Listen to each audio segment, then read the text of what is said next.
recorded.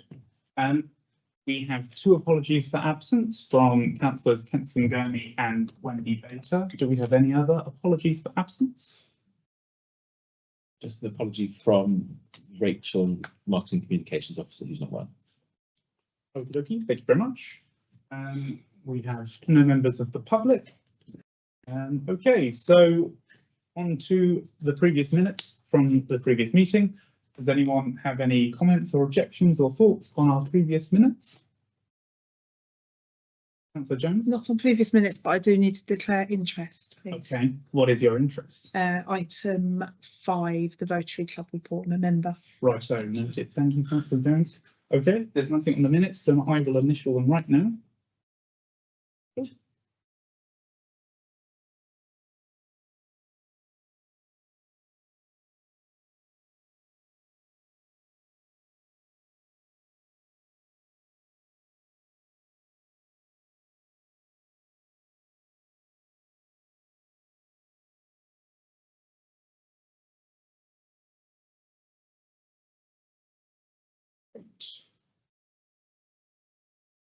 Okay. Right. Item 26A. Any other declarations of interest? No. Okie dokie. On to item 269. We are breezing through this, everybody. The action tracker. Would anyone like to comment on the action tracker?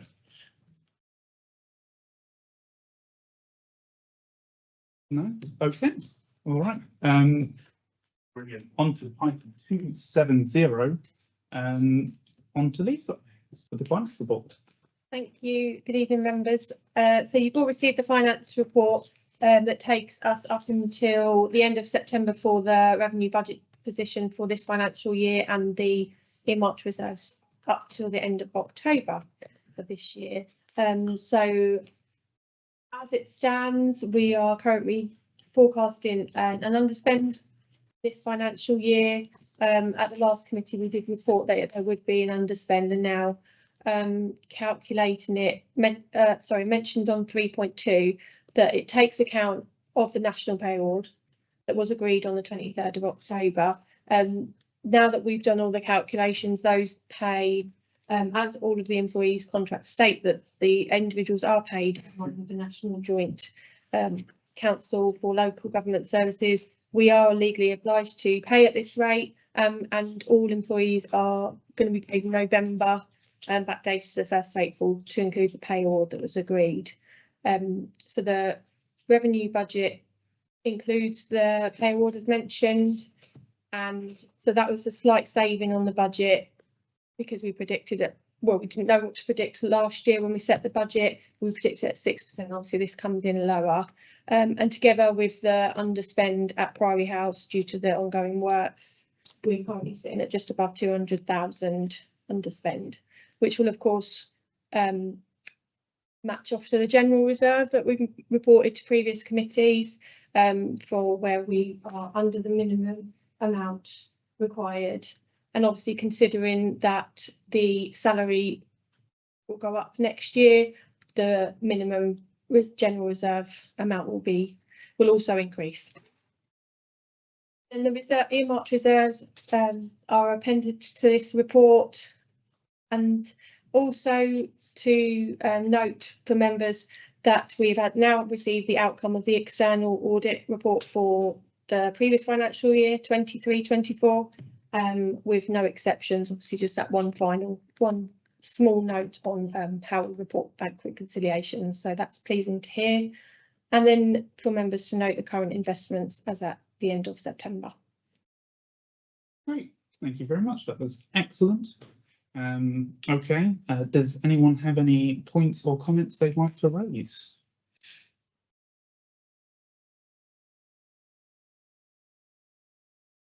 Okie dokie. Well, I will make a point of mentioning the fact that myself and the Vice Chair, Councillor Pataski, have gone through much of the budget with officers over the last few weeks, and it is my view that the operational efficiencies that can be found have probably been found now, and if we as a council, we as members are interested in seeing the precept go down, I think it's now a matter of political decisions if we do want to find those savings.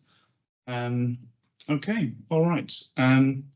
Regarding the amendments I propose, the Have you town, moved on to the next report? I'm about to move on to the next report. Okay. And then, well, should I comment on the, do you want to comment on the amendments now? Because I did initially propose amendments for this item. Yeah, so members, for the corporate services budget report, an apology from me. So I forwarded an amendment from the chairman saying this would be considered under this report, but we actually changed how the report works this year from last year. So the report in front of you for the budget is just about proposed changes to the corporate services budget. There's nothing in the report about community services or grounds. So the idea being that for each of the committees this year, that your first step, which is tonight, is to talk about your budget and the changes. We've highlighted the changes over or under over £1,000 savings and costs. Although we've given you the full breakdown for this committee of the proposed budget, apart from salaries, so we haven't given you the salary information because we were still working on it, and that means you don't have this would be the preset amount to discuss at this meeting. That will come at the next meeting. So the amendments which the chairman wanted to make don't actually refer to this report. They refer to items 2, community services and grounds. So it doesn't quite work to amend this report because this report doesn't talk about those committees.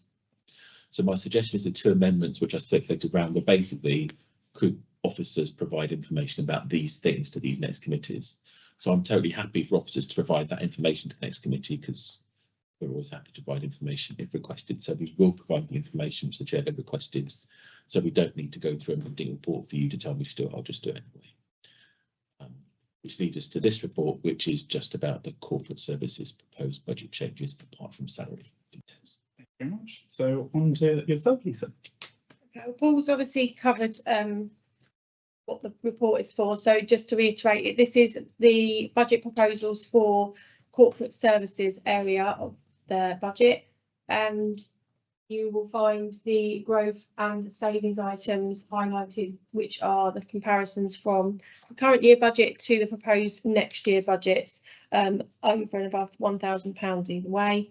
There is a slight error, unfortunately, on 2.5. Apologies for this. I've put the insurance as, although I put the reason as a current cost plus inflationary increase, that it isn't a saving, it is actually a growth item. So apologies for that. It is on the breakdown of the budget further on at 2.6. But obviously these budgets are excluding the salaries, which, as Paul mentioned, they will be coming to council for the next committee meeting for the full budget, as well as obviously we'll be looking at them at the informal meeting that's planned for next week. Thank you very much. Would anyone like to comment? Councillor Abel? Yeah, I trust that you saw, obviously, just on the basis of the amendments that you proposed, the 3.5. I did send an email to say that we discussed that at the grounds last week, so rather than having repetition regarding that, Dimi gave an answer to it to basically say, you know, it wasn't really a cost saving. It was actually requested, I think it's yourself, wasn't it, Councillor Crawley, that raised it, yeah, about having, you know, less percentage of being mowed, and would that give a cost saving?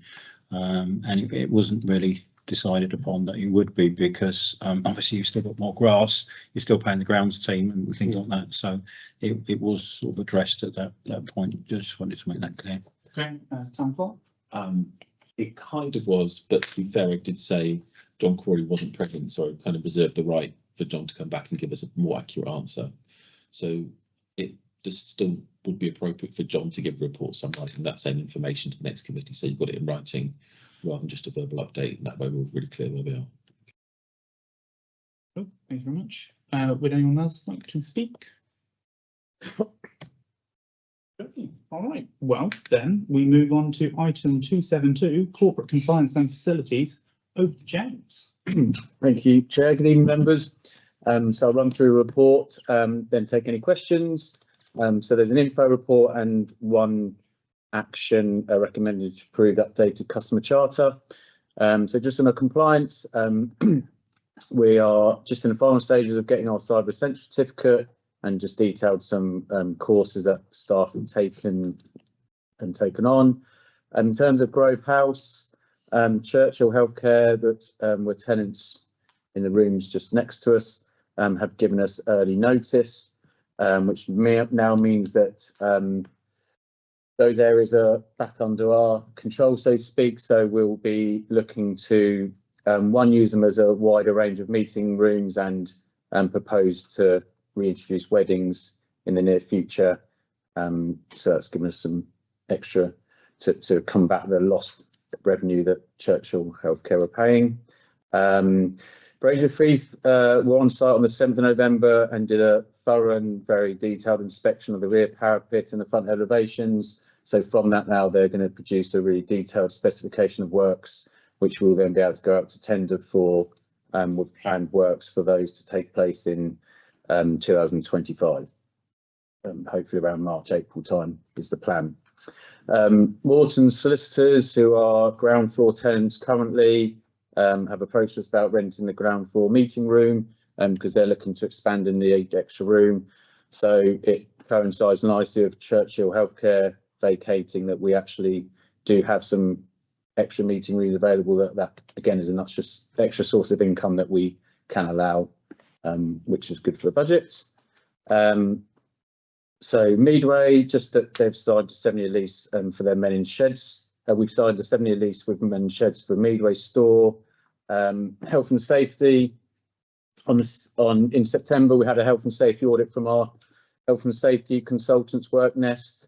So received an 89% score. So just some very minor amendments to make, and then we'll be conducting more assessments and workplace assessments at other facilities in the coming months. And I will be able to update committee on those when they take place. Corporate plan. So you'll see in Appendix 1 is the new 4-year corporate plan, and progress against those will be provided to this committee twice a year. Alongside those are key performance indicators. So we've got 50 key performance indicators, which really are designed to enable managers and members to understand the overall performance against the corporate plan. Each service reviewed their areas and devised each performance indicator. And again, in Appendix 2, I provide an update of how we're performing against those indicators of the ones that are relevant to this current year, but also I welcome any feedback from members on the coverage and clarity of our performance indicators. And also in Appendix 2,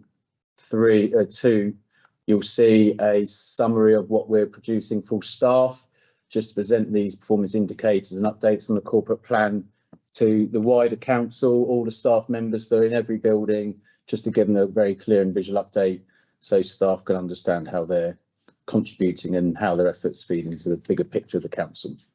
So we did one of those and got some good feedback. And lastly, customer charter. So you'll see in Appendix 4 is an updated customer charter. So just ask the members for recommendation to approve the update. Great, thank you very much, James. Does anyone have anything to say on that very ample report? Wouldn't be right of me to sit here without putting my health and safety hat on. I'm a little bit concerned about the health and wellbeing of our staff based in this office with no heating. And I think it's been going on long enough. I understand the work is ongoing and hopefully it'll be resolved. But I'm not sure that we're meeting the required temperatures in all places of this building when we're occupying it for meetings. And letting this room out last week at a meeting that I was here for as a trustee, it was very, very, very cold. And I don't think the meeting should have gone ahead. And I just want to know where we're at with things so that we can be assured that our staff and our colleagues and those using these facilities, we are compliant to the Health and Safety at Work Act 1974. So, yeah, staff would definitely agree with you that we're not in a great situation. The heating is due to be fixed and switched on Thursday. So that gives us another 4 days of being in this situation. It's very frustrating because, as you know, we had the boiler installed in the summer, and the issue is a small but very significant one where it can't be joined up until the exactly in the right position to be safe to do that, which we didn't foresee. We have bought some additional heaters. We have given staff the offer of working from home wherever possible, and certainly been very free in terms of what people wear and how they work. So we're trying to be as flexible as we can. It's very unfortunate that Priory House is currently closed, so actually we haven't got many other buildings to move staff between. There's a bit more space in the cemetery, but not much. We have got the technology, so it's at least staff can now work from home more than they used to. So some staff have been working from home. It was very quiet in the office on Friday. Very busy on my teams and I sat at home. So we're doing the best we can in the circumstances we are, and looking to get back up and running as fast as we can. It's not a great answer, but that's the honest answer where we are. Okay, thank you. Anyone else? I just kind of reinforce what James said about the KPIs. This is the first time you've seen those KPIs. We've got 50 KPIs. We also have 50 points in the corporate action plan. That is coincidental. We just like the number 50. They don't particularly match across. They're intended as a tool for managers and especially yourselves to understand how we're doing. We've designed them based on information we can collect easily. So we're not setting ourselves lots of new tasks to get that information, and information which will have some relevance and will help us understand how the organisation is functioning.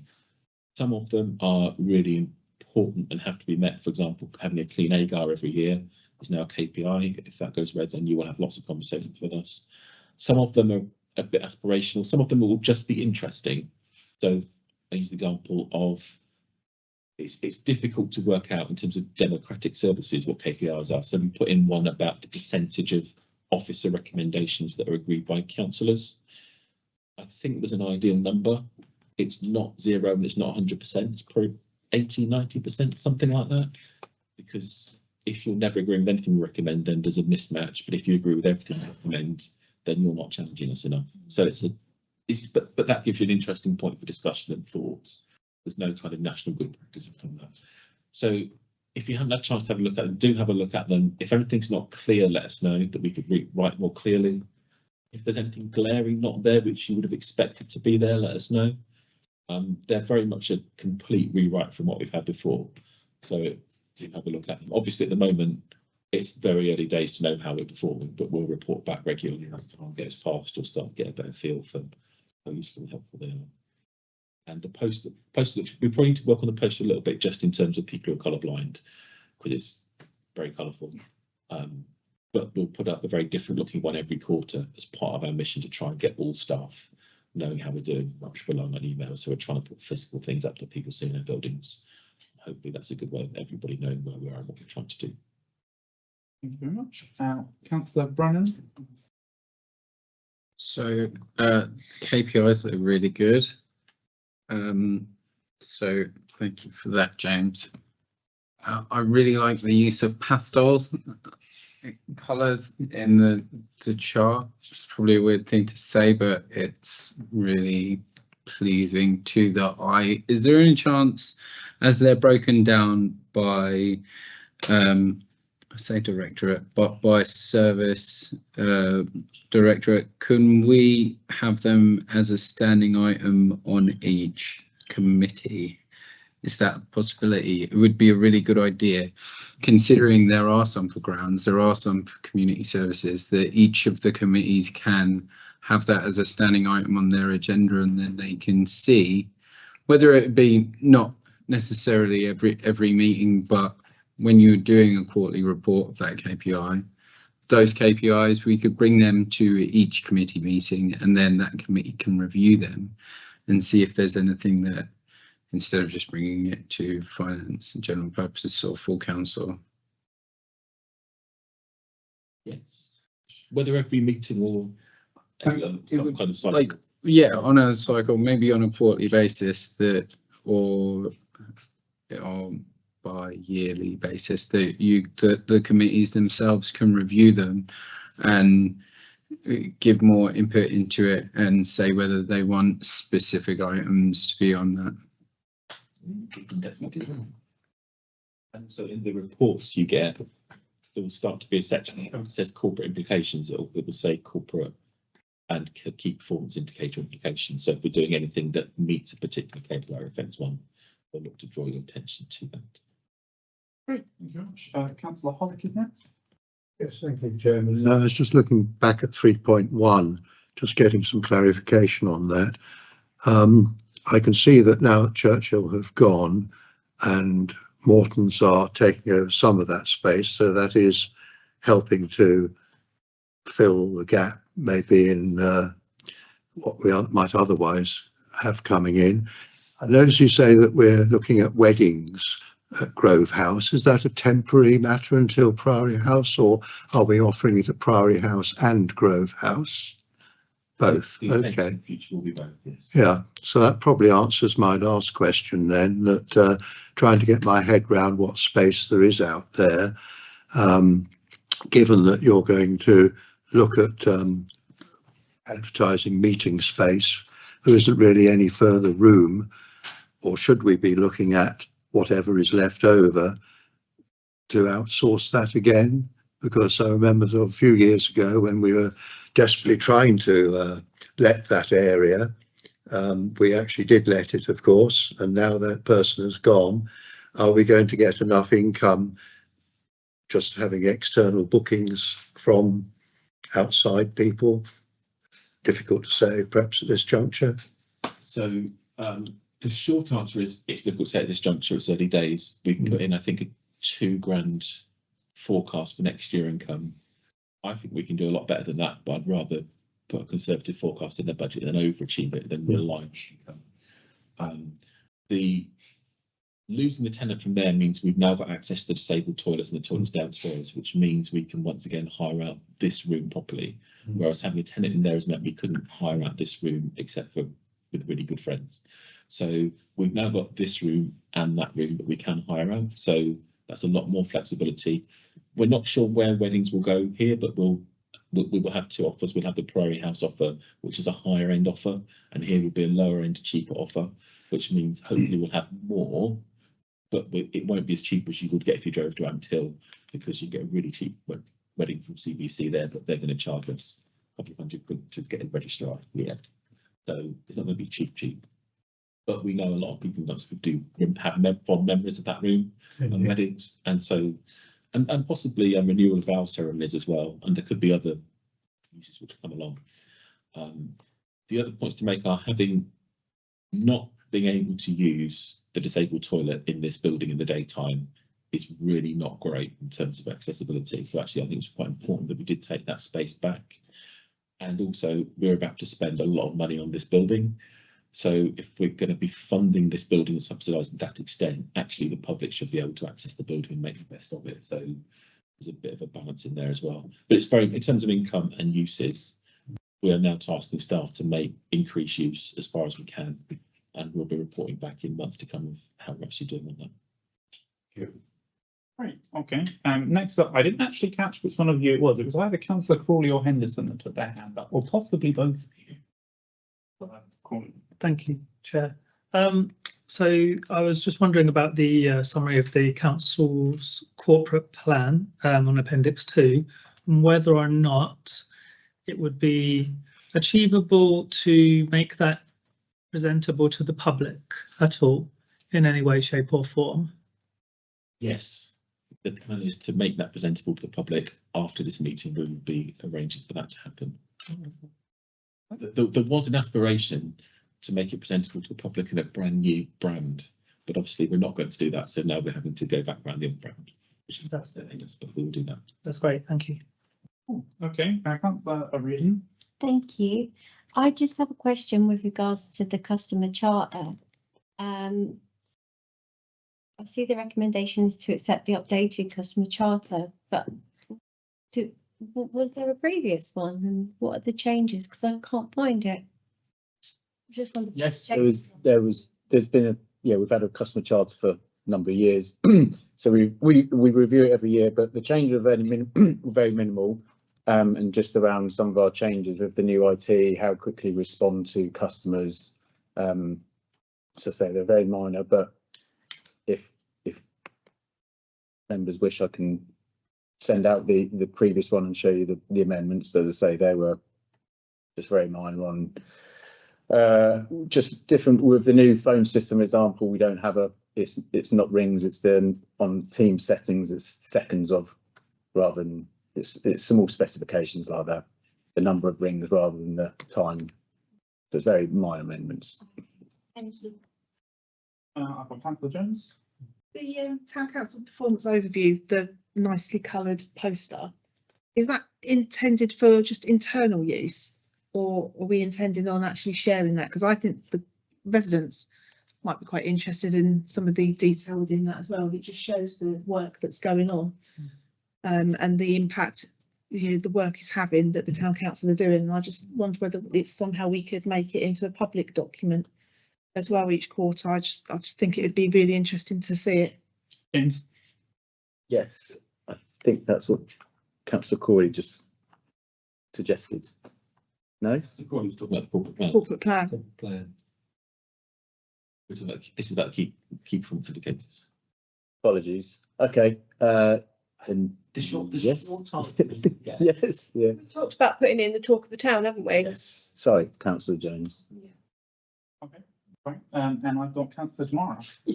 Thank you, Chair.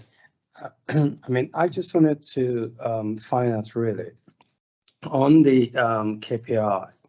You've got here, for example, one of them was about the resident satisfaction overall with the council. I just wondered how this data was collected. So which one? Sorry, Councillor Tamara. Customer satisfaction, resident satisfaction overall with the council. It's 97%. Yeah. How is this data collected? And is that So we will be collecting. So that will be collected in March time. We'll do a survey, a very widespread survey where we'll do it via Facebook, public forms that we'll have in the door here. We'll use our tablets to gather a wide-ranging way that people can give their feedback. So they'll be collected in March time. So we haven't collected that for this year. That number's what our target is, but previously that's how we've done satisfaction surveys through Facebook, paper forms in building entrances, etc. right? So you're aiming to get up to 79%, and so this is basically That's our target. that's the target. Okay. Correct. That's based on previous surveys. Based on previous surveys. Okay. All right. Okay, great. Thank you very much, everyone. I think it's right to move on to voting to approve the customer charter. Do we need proposals and seconders? Okay, who would like to propose that? Councillor Ptaszki, and who would like to second that? Need a second first. Thank you very much. Okay, all in favour? Any against? And abstaining? Okay, then that is approved. Excellent. All right, thank you very much, everyone. On to item 273, marketing communications. Over to you, Town Clerk. Thank you very much, Mr. Chair. You're welcome. So obviously apologies from Rachel, just highlight three things from the report. Firstly, we're on Facebook, we're now using the app followers feature, which automatically messages everybody who's following us. Obviously we use that selectively because you don't want to be getting that from the town council every day, but that is working quite well for us at the moment. One example where social media keeps changing all the time, and a key part of Rachel's job is just to keep up to speed with everything. We've now hit over 13,000 followers. I'm saying pretty confidently we've got more Facebook followers than any other town council in the country. If you can Google and prove me wrong on that, be my guess. But every council I thought might be ahead of us, we're ahead by a couple of thousand on. So that is a huge achievement. May we continue to be ahead of everybody else. Instagram's up. LinkedIn is up a little bit. We are going to do more work on LinkedIn to work with partners and raise our profile in the business and funder sector. The top posts, as you will see, Christmas carols and torchlight, people like stuff on winter bedding, but most property stuff is to do with Annette and the markets. Annette does lots of stuff herself with video, so that's gone down really well, along with the solar benches.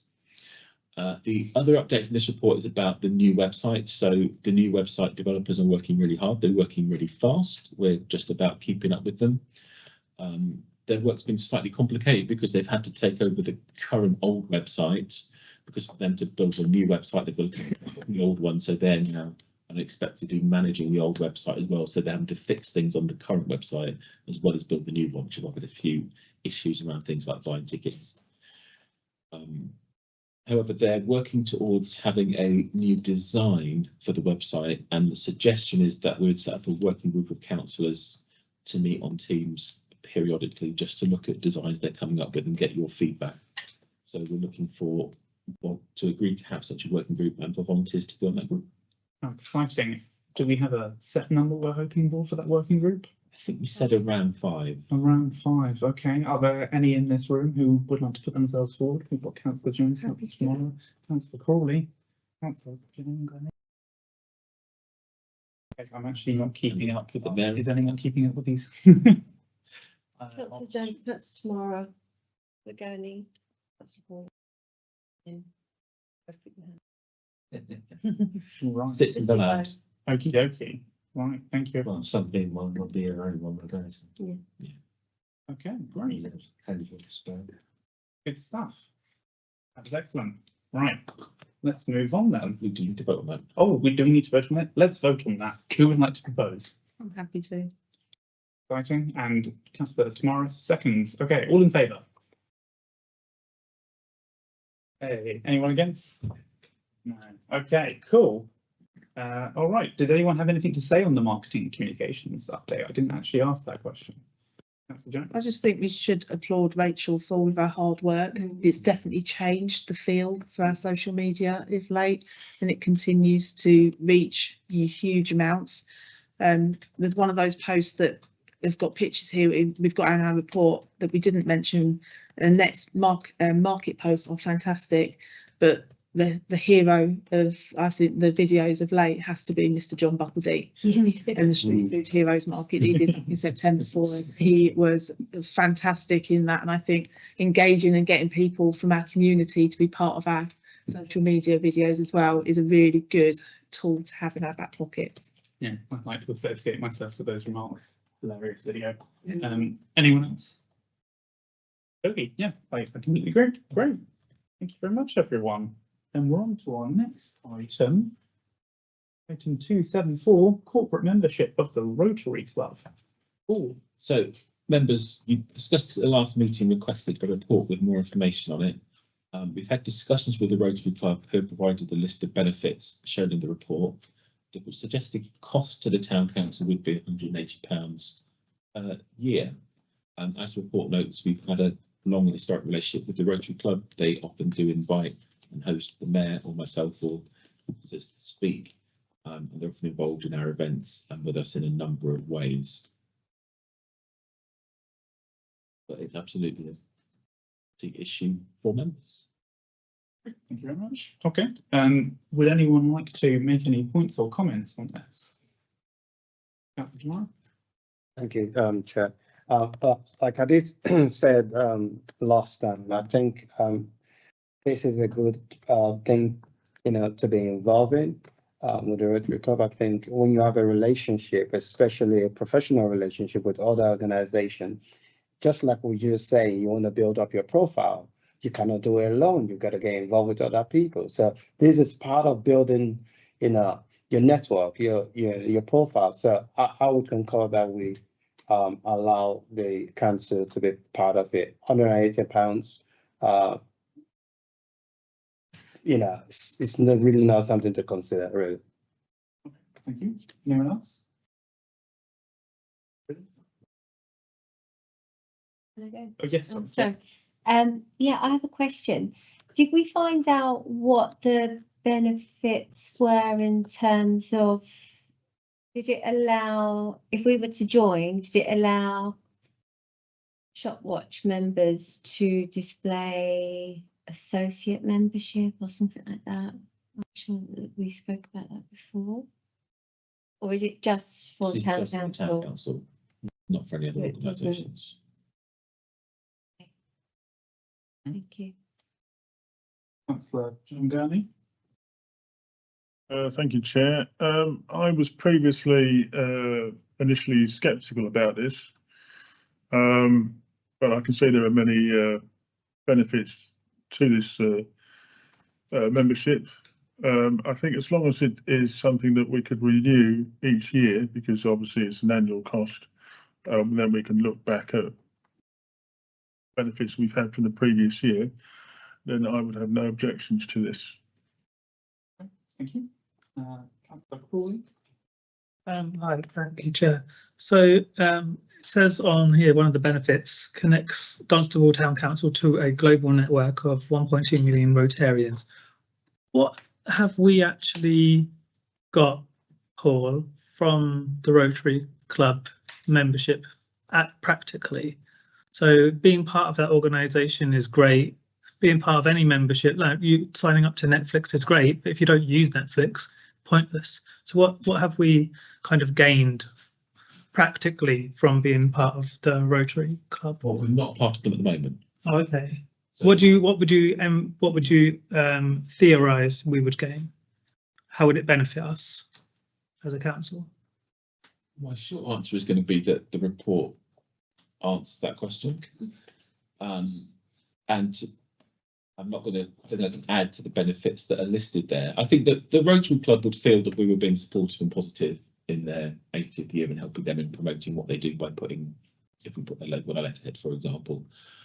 So I think we would be supporting and encouraging a local organisation which does do a lot to benefit the town. So they are a good, positive partner who do fundraise well in the town and organise things in the town, and sponsor stuff that we do. So kind of from a partnership point of view, it would send a positive message. I do note there, it says core funding is provided by members or fundraising is causes. Are we entering into something whereby we're going to be expected to contribute further funds for the charities and causes they're raising funds for? Is there a limit on, are we going to set aside a pot of money for that, or shall we just not contribute? No, I think the ask is just for £180 a year for corporate membership, and then the point of that is that their running costs are paid for by their members. So the fundraising work that they do, where they go and ask other people for money and seek to raise funds, all that money then goes to people they're raising it for. So they never go fundraising to fund themselves. They always go fundraising on behalf of others. No, but we'll be a member that look to us as a member to help contribute. I think that would be a different conversation, different discussion, which would have to come back to council. But that's not something that's come up in conversation we've had with them. I don't think they want us to join because they want lots of money out of us.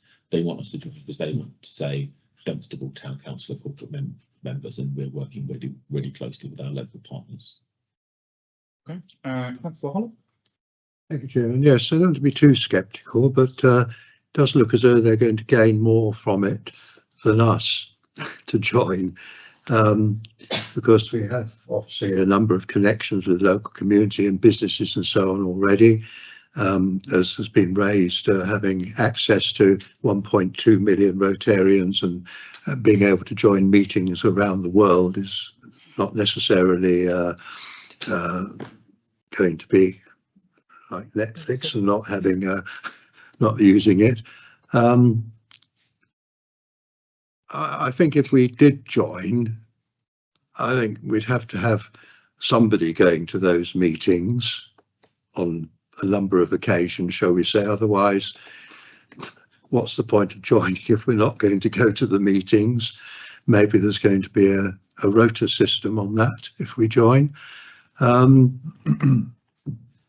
Include practical and financial support. I don't know that we're going to get any financial support out of it, and I don't know that we're going to give them any necessarily, apart from the £180 and paying for our meals, if there's any additional monies to be made out of that for Rotary. But as I say, it's being a bit sceptical, and I'm not against the idea as long as we're going to use them. Anderson? So I'm sure that this organisation provides lots of benefits to the council. I'm just mindful that we're going to be having conversations in the next few months about managing the future budgets. So we might be adding commitments at this stage, which might be of a non-essential nature when we're trying to manage. So I'm torn, really. I mean, I can see they do good things, but a bit like the previous councillor, I'm not sure what benefits we'll derive from that amount. I do have a question myself, actually. Is there some kind of, I mean, you said that they're probably most interested in saying that we are a supporter of them. Is there some form that we can do that doesn't involve being corporate members? Is there some kind of middle of the road option there? You may not know the answer to this. I am surprising you here. Well, to be honest, we're probably in that place at the moment, because at the moment we do work with them regularly, and they sponsored one of our band concerts this year.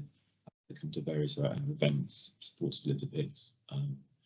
So I'm sure they would already describe us as a partner organisation. So I'm not sure do much more without taking this step.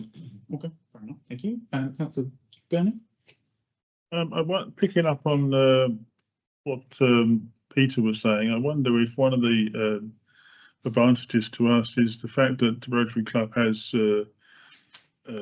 clubs all over the world, and twinning. The part of our us being twinned with other cities around the world, we might get a foot in the door in some places, and it might give Peter the opportunity to be flying around the world, promoting Dunstable. Reduce our carbon Well, but that's another issue. But I think it might, give us the opportunity to get our foot in the door in some places that might really could be a benefit to Dunstable in promoting Dunstable to other places. Thank you. Councillor Crawley? I was just giving some thought to Councillor Henderson's comments about the budget setting coming up. I think she makes a really good point. We are going to be potentially looking at where we're going to save pennies across the organisation, throwing a £180 at this point, a bit rich for us to do on a whim, to be honest. Okay. Would anyone else like to speak? Councillor Atwell? Yeah, I'd just like to say, I can see benefits to this, but likewise I can see the reservations that people have. I'm just wondering if we have to join right now, or can we defer? Is there a need that we have to join it right at this moment in time, or is it something we could defer till a later time when we know more about our budget and things? So I'm sure the Rotary would be happy to welcome us at any point. The invitation has come particularly because it's their 80th anniversary next year, so I think part of the impetus was to try and make it a part of that year, I guess. Okay. Councillor Brennan then tomorrow, and then I think we'll close it there. I was going to say a couple of things. One is that I absolutely love certain things that the Rotary Club does, like being able to get Father Christmas to visit the town every year is absolutely amazing, and that's something that I really want to support. I do think I agree with Councillor Atwell that I wonder whether right now is the right time and can we defer it. I also think it would be very good to have someone from the Rotary Club come and talk to us and explain to us properly why this would be beneficial to us. I was going to suggest that Councillor Jones explain it to us, but I don't think we can do that because of conflict of interest. But if we could ask the Rotary Club to come and visit and talk to us and explain why it will be properly beneficial to us, and go into some of the points that are in the report in detail, and I think that will be a good way to ease our fears about spending money at a time when precept is going to be a big issue. So at the moment, I would say no to joining, but very interested in hearing more about it and joining them and their organisation as a partner. Thank you. Councillor tomorrow. Chair, it sounds like members obviously has a reservation based on, I think the key point that I can sense here is that because the budget is coming on and we'll be talking about those numbers and whatnot. Personally, I don't personally feel £180 would change the level of the preset that is going to be set in any case. I do think to support an organization, if you want to call it supporting the organization, is one way of looking at it. But being part of an organization that do good work is good for this council. Like anything you get involved with, it's going to be benefits from you doing this work or being part of other organization, and they also will benefit from you being part of them. So I think it's a two-way street rather than thinking we are what I would call social much, and we're putting ourselves at risk somewhat. I think that's not the case. I think this is about being part of something that works. It will put our name, our logo in front of people that would normally not talk to the town council. People that read their literature will see the town council, will go to our Facebook page. There's just so much more that can come out from this, in my view. I will probably say, based on the budget conversation, it might be ideal to sort of look at the budgets, but we should not totally close down this conversation about joining. That's the last point I'm going to make. Okay, thank you. And I know I said you were the last point, but the mayor has asked, so ever so quickly, Mayor, and then. Yeah, thank you, Chair. Just very quickly, I'm sworn. I just still have questions about what we would get from membership, and I'm looking at 2.3, and it says that there would be some members agreed to represent council. Those members would be able to attend any meeting, which would be good if they pay for a meal. I don't know how much a meal is, and I don't know that everybody's got the ability to be able to pay for a meal to attend a meeting. And I believe those meetings are always during the day. Maybe not. But yeah, I just think I've just still got some questions about what. I don't feel in a position to be able to really vote until those questions are answered. Okay. Right, ever so quickly from Councillor Mondo, and then I'll explain what I think we should do for the vote. Thank you, Chair. For me, it's us thinking about what they give back to the community. So if they have sponsored our events and we have to compare that to what we're paying. So if we're paying 180, actually they sponsor other events, maybe Father Christmas or anything else, or Santa, and they're sponsoring more than what you're going to give them. I think it's trying to actually look at how much you benefit from them than us benefiting from, us paying that 180. Yeah. Okay, that makes sense. Right, thank you, everyone. Sorry. Can I? Oh, I'm such a soft touch. Go on then, Can I indulge you, Chairman? I'm just trying to sort of pick up Councillor Gurney's point about sort of joining and so on and benefits. I'm just wondering if, out of interest, Bourgoin-Jallieu and Ports were members of the local Rotary. This is, I think, again, we have a difference as to the civic side of things and the sort of what we might call the Dunstable International Twinning Association side of things. But if joining, if there was some link with the our local twins abroad, then there could be a benefit, business to business, shall we say.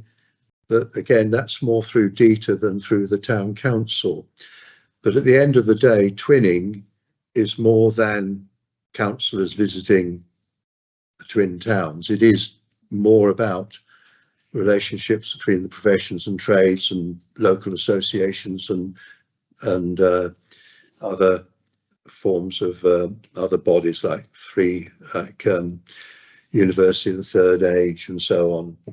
But there could be something if there was that link with our twin towns abroad.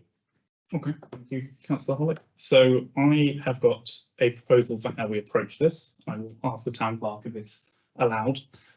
So I'm proposing that we vote whether or not we become members, yes or no.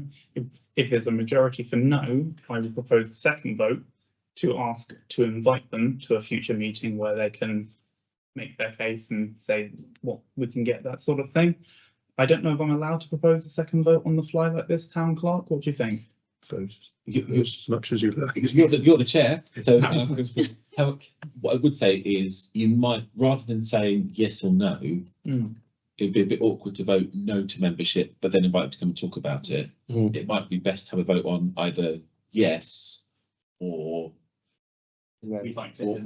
defer until we've spoken to them in person. That's a brilliant amendment. Thank you, town clerk. Okay, all right. So then, all in favour of saying yes right now, and please.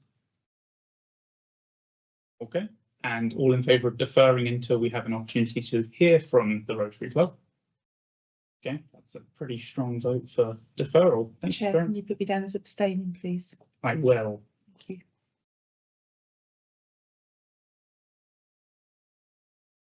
Great, okay, thank you very much, everyone. We are now on to item 275, which is reports from outside bodies. First is citizens' advice. Councillor Atwell, do you have a report? Yes, so I'll give members an update of the situation. Attended the trustees meeting for CA on Thursday the 7th of November and just a brief update on certain points there. They talked about growth revenue channels and how they can continue to make growth in their revenue, because obviously the service is very heavily used. And like everything these days, it's constraints with revenues are quite strong. So you know, they're looking to be able to get other revenue channels in as much as possible. So one of the ideas was actually to progress this with some of the larger companies around Dunstable. I know they've actually been trying to speak to Asda's and a few of the big supermarkets, Sainsbury's and Amazon, whether they could provide some sort of support for their staff in these sort of situations, because you know, a lot of these big companies do actually employ third parties to actually give support to their own staff, so it's seen as maybe a cost saving to them. But some of the big corporates have sort of said, well, we've got our own in-house type thing to do that. So I made a suggestion that they reach out to others, sort of like for Whitbread, which is obviously part of our area, and it's a big company that's there, to see if we could do some work with them to see if we can offer something to their staff to be able to produce a revenue stream.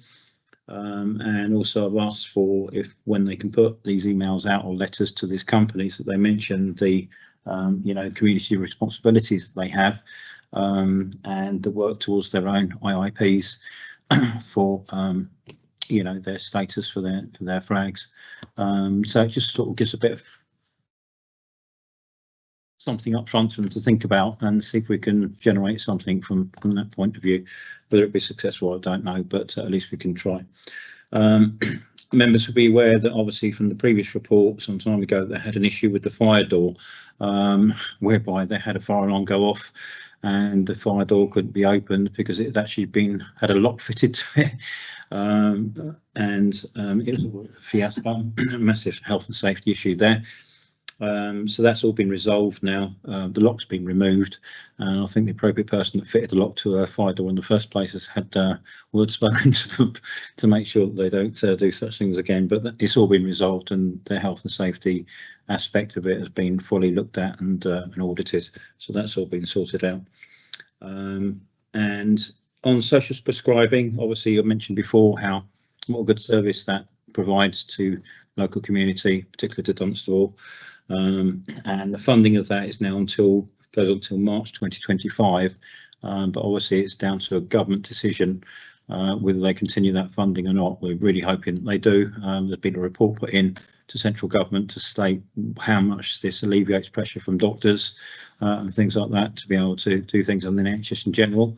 So we're really hoping for a positive outcome from the report that's been put in. So we'll have to wait and see. And just finally, just to give some sort of scale of how much help they actually give to Dunstall residents, the Citizen Advice Bureau is actually attended by 1,000 clients per month. So, you know, we're talking 250 people a week. And obviously that is increasing because of the state of play with the economy and the cost of living, etc. So they do some fantastic work.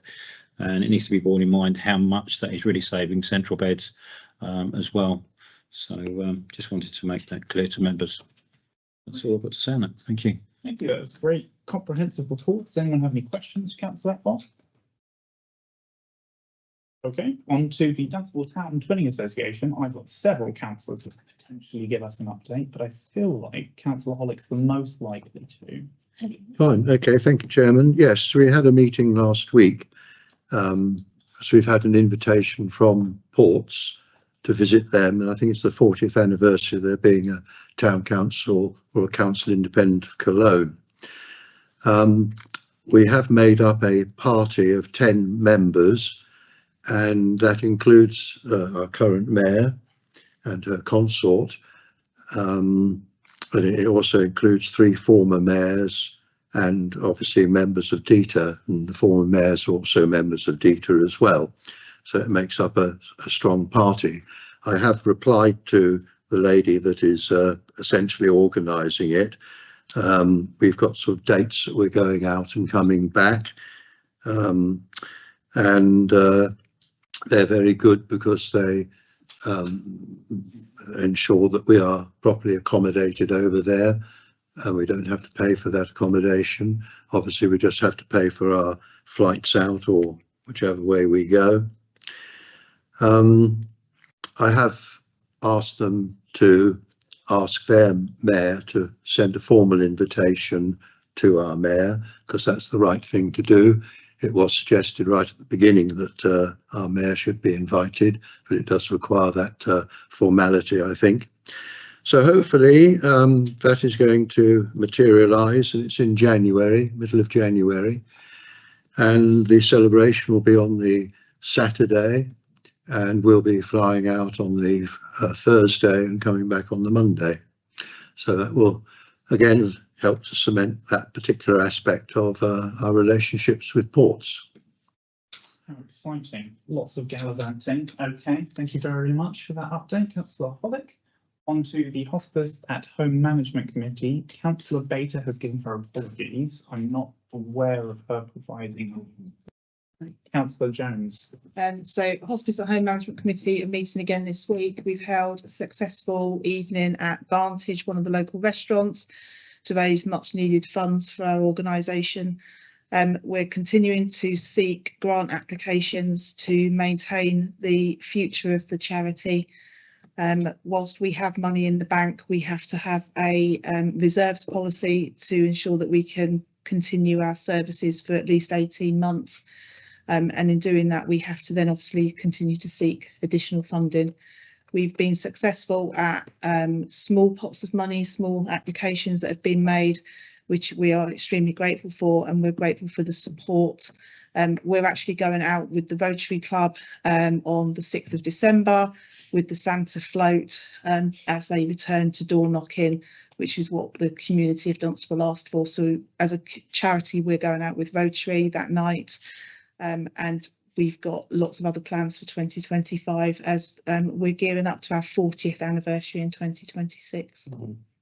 Great, thank you very much. Any questions? In which case we will move on to Ashton Almshouses, which is myself and the mayor. Would you rather give the update, Mayor? My brain is all budgets and spreadsheets right now, so you may give a more comprehensive update than me.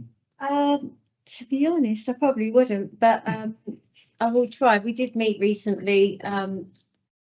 Everything was great. There's one update that I probably shouldn't really share because I don't know if it's been shared with the residents. Maybe I'll share it then. Yeah. Safe side. everything's good. Everything was good. They're in good financial health.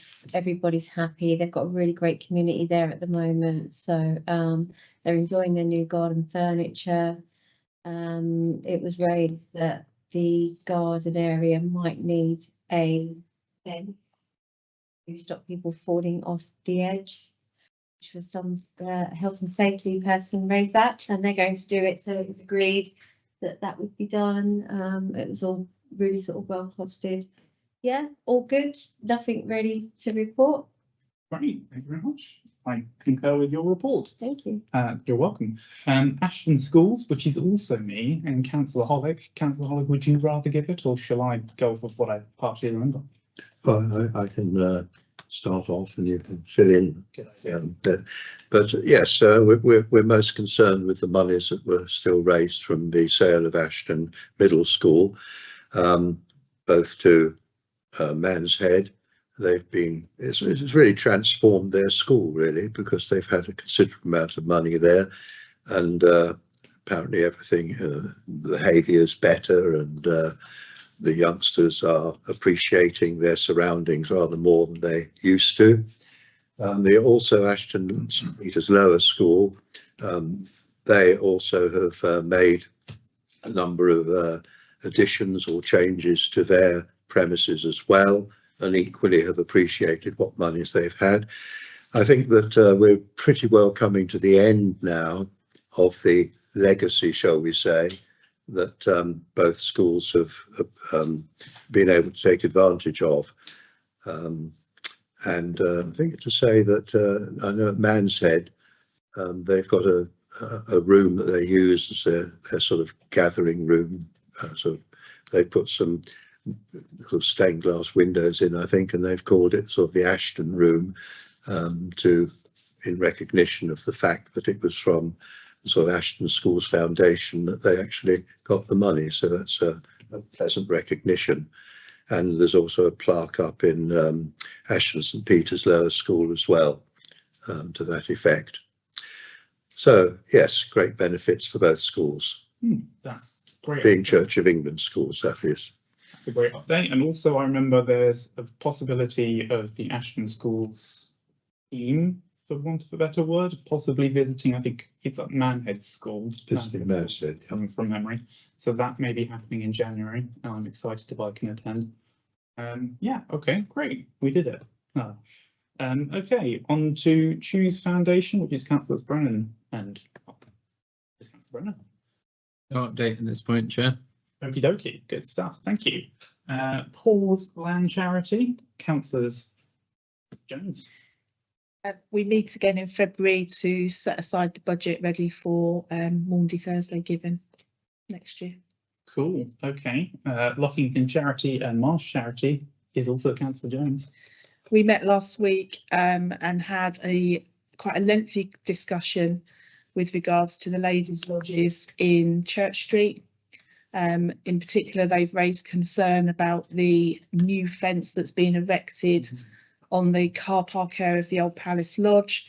Councillor Kenson Gurney has been asked as the trustee to raise that with Central Bedfordshire Council to query whether it sits within the conservation area, whether it actually breaks any caveats or any policies at all, because it looks completely out of line with the street scene.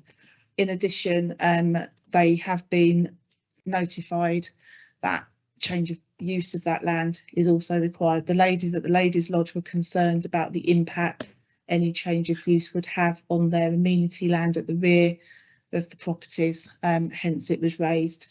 That's all I can say on that at the moment. We have another meeting in a few weeks' time where we'll be doing some inspections of the properties to make sure they're all in order. We're refurbishing one property, ongoing, putting gas central heating in, which is obviously more effective for the ladies that live there. And there'll be some tree work done under permissions from Central Bedfordshire Council to reduce some of the heights of some of the trees that are impacting on roots and into the garden and brick wall in particular. Okay, thank you very much, Councillor Jones. Does anyone have any questions or comments? Okay, if you don't. And our very last one, last but not least, Dunstable and District Scout Council, Councillor Katarski. Chair. I attended the last committee meeting and it was running smoothly. Be attending another committee meeting next week. Okie dokie. All right. Well, if there's nothing else, then we go on to item 276.